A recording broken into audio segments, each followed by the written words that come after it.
Hi అండి అందరికీ. ఎప్పుడు ఒకేలా కాకుండా ఇలా డిఫరెంట్‌గా చేసుకోండి. పిల్లలు కూడా ఎంతో ఇష్టంగా తింటారు. మనీ కూడా సేవ్ అవుతుందండి కుర్కురే. నేను ఒక కప్పు రేషన్ బియ్యంతోనే చేశానండి. చాలా ఈజీగా కూడా ఉంటుంది ప్రాసెస్. చాలా టేస్టీగా ఉంటుంది.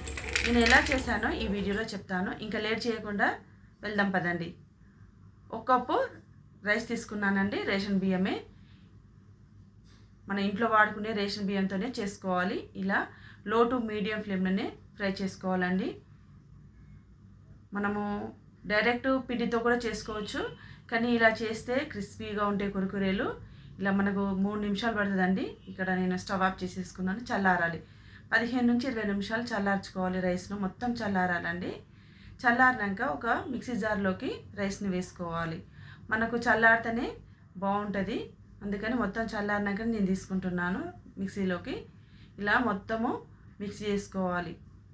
సేమ్ మనకు బియ్యం పిండి లాగానే మెత్తగా చేసుకోవాలండి. మనం ఎక్కువ క్వాంటిటీ చేసుకోవాలంటే మిల్లు పట్టించుకొని కూడా చేసుకోవచ్చు. ఇలా ఒక బౌల్ పెట్టుకొని స్ట్రైనర్ పెట్టుకొని ఇప్పుడు మనం మిక్సీ పట్టుకున్న బియ్యం పిండిని వేసుకోవాలండి. జల్లించుకోవాలి. జల్లించుకోవడం వల్ల ఏమైనా రవ్వ రవ్వ ఉంటే ఇలా అడుగున ఉంటుందండి. చూడండి, ఇక్కడ ఉంది కదా. ఇప్పుడు పక్కన పెట్టేసుకోవాలి. నెక్స్ట్ అండి 2 టేబుల్ స్పూన్ నేను శనగపిండి తీసుకున్నాను. కొద్దిగా సాల్ట్ తీసుకున్నానండి, ఒక పావు టేబుల్ స్పూన్ అంతా. నెక్స్ట్ 1 టేబుల్ స్పూన్ ఉప్మా రవ్వ తీసుకున్నానండి. సుజీ రవ్వ అంటారు కదా. ఇలా తీసుకొని మొత్తం కలిపేసుకోవాలి. మొత్తం మనకు శనగపిండి రవ్వ అంతా సాల్ట్ కలిసేటట్టుగా ఇలా కలుపుకోవాలి. నెక్స్ట్ ఒక ప్యాన్ పెట్టుకొని నేను 2 కప్పుల వాటర్ తీసుకున్నాను. ఇదే కప్పుతో తీసుకున్నాం కదా రైస్, ఇదే కప్పుతో 2 కప్పుల వాటర్ తీసుకున్నాను. ఇలా కొద్దిగా వేడైనాక స్టవ్ ఆఫ్ చేసేసుకోవాలండి. చూడండి, ఇప్పుడు పిండిని వేసుకోవాలి. పిండిని వేసుకుంటూ కలుపుతూ ఉండాలి. మనకు మధ్య మధ్యలో ఉండల్లాగా ఉంటుంది, అందుకని కలుపుతూ ఉండాలండి. ఇలా కలిపేసుకున్నాక మొత్తము చూడండి మరొకసారి కలుపుకోవాలి. నెక్స్ట్ అండి ఒక మూత పెట్టుకొని 15 నుంచి 20 నిమిషాలు ఇలా వదిలేయాలండి. చల్లారాలి. మరొకసారి ఇలా చూసుకొని చల్లారిందో లేదో గరిటెతో ఇలా అనుకోవాలి. ఇక్కడ చల్లారిందండి. చూడండి, ఇప్పుడు చేయికి పట్టుకుంటట్టు ఉంటే మనము పిండి ఇలా చపాతీ పిండిలాగా కలుపుకోవాలి. కాలిపోద్ది, అందుకని నేను చల్లారినాకనే కలపమని చెప్తున్నాను. ఇలా కలుపుకోవాలండి. మనకు సేమ్ గోధుమ పిండిలాగా కలుపుకోవాలి. చూడండి ఎంత బాగా కలిపితే మనకు క్రిస్పీగా ఉంటాయండి కురుకురేలు.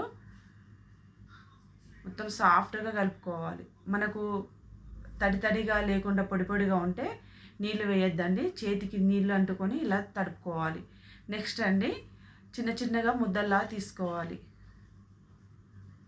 మనకు పూరీల ముద్దలా తీసుకొని ఇలా సేమ్ ఇలా కురుకురే షేప్ ఇచ్చేస్తే అయిపోతుంది. వేళ్ళ దగ్గర అంటే మనకు కురుకురే షేపు ఈజీగా వచ్చేస్తుంది. చూడండి, ఈ విధంగా వేళ్ళ దగ్గర అనాలండి, మంచిగా వచ్చేస్తుంది మనకు కురుకురే షేపు. చూడండి, ఇలా అన్నీ నేను చేసుకొని పక్కన పెట్టేసుకున్నాను. చూడండి, నెక్స్ట్ అండి మరోవైపు ఒక ప్యాన్ పెట్టుకొని ఆయిల్ వేడి చేసుకోవాలి. ఆయిల్ వేడైనాక ఈలోపు నేను మొత్తం ప్రిపేర్ చేసుకున్నానండి అన్ని కురుకురేలు. ఇలా చూడండి, ఒక కప్పుకి ఎన్ని వచ్చాయి చూడండి. అలా మనం 1 కేజీ చేసుకోవాలంటే మనకు పిల్లలకు ఈవినింగ్ స్నాక్లా కూడా చేసి ఇవ్వచ్చు అండి. ఒకసారి చేసి పెట్టుకుని ఉంటే 10 నుంచి 15 రోజులు పిల్లలు ఎంతో ఇష్టంగా తింటారు. కురుకురే అంటే పిల్లలు చాలా ఇష్టంగా తింటారు కదా. ఇక్కడ ఆయిల్ వేడైందా లేదా చెక్ చేసుకోవాలి. ఆయిల్ వేడైందండి. లో టు మీడియం ఫ్లేమ్లోనే కుక్ చేసుకోవాలి. మాడిపోతాయండి. మనకు పైన ఇట్లా కాలినట్టు అవుతుంది కానీ లోపల వేగవు, అందుకని లో టు మీడియం ఫ్లేమ్లోనే కుక్ చేసుకోవాలి కురుకురేను. వేయగానే మనం ఏం కలపొద్దు, వాటంతా అవే వచ్చేస్తాయండి సైడ్లకు. అందుకని కొద్దిసేపు తర్వాత మనం ఒకసారి ఇలా కలిపేసుకోవాలి. చూడండి, ఈ విధంగా తీసేసుకోవాలి. ఒక 4 లేదా 5 నిమిషాల తర్వాత చూడండి చాలా క్రిస్పీగా ఉంటాయి. మన కలర్ కూడా ఈ కలర్ వచ్చేస్తుంది, ఎందుకంటే మనం శనగపిండి వేసాం కదండి, అందుకని ఈ కలర్ వచ్చేస్తుంది. నెక్స్ట్ బ్యాచ్ కూడా సేమ్ ఇలానే వేయించుకోవాలండి.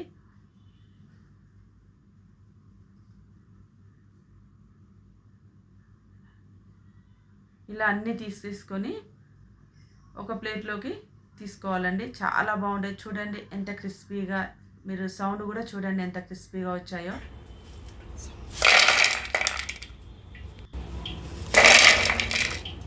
చూసారు కదా ఎంత క్రిస్పీగా ఉన్నాయి. ఇప్పుడు నెక్స్ట్ అండి ఒక బౌల్ పెట్టుకొని ఒక 1/2 టేబుల్ స్పూన్ కారం తీసుకున్నాను. మసాలా ప్రిపేర్ చేసుకోవాలి. తర్వాత 1 టేబుల్ స్పూన్ సాల్ట్ వేసుకున్నానండి. ముందే వేసుకున్నాం కాబట్టి కొద్దిగానే వేసుకోవాలి. నెక్స్ట్ అండి జీలకర్ర పౌడర్ వేసుకున్నాను. నెక్స్ట్ ధనియా పౌడర్ వేసుకున్నానండి. చాట్ మసాలా ఉంటే చాట్ మసాలా కూడా వేసుకోవచ్చు. మెయిన్ జీలకర్ర పొడి ఖచ్చితంగా వేసుకోవాలండి. ఇప్పుడు మనం వేయించుకొని పక్కన పెట్టుకున్న కుర్కురేని వేసుకోవాలి. ఇలా అనుకోవాలండి బౌల్లో వేసుకొని. అంతేనండి, చాలా బాగుంటుంది. చూడండి ఎంత క్రిస్పీగా ఉన్నాయో. తింటే కూడా అంత కమ్మగా ఉంటుంది. పిల్లలకి ఇలా చేసి పెట్టండి. 1 మంత్ వరకైనా నిల్వ ఉంటాయి.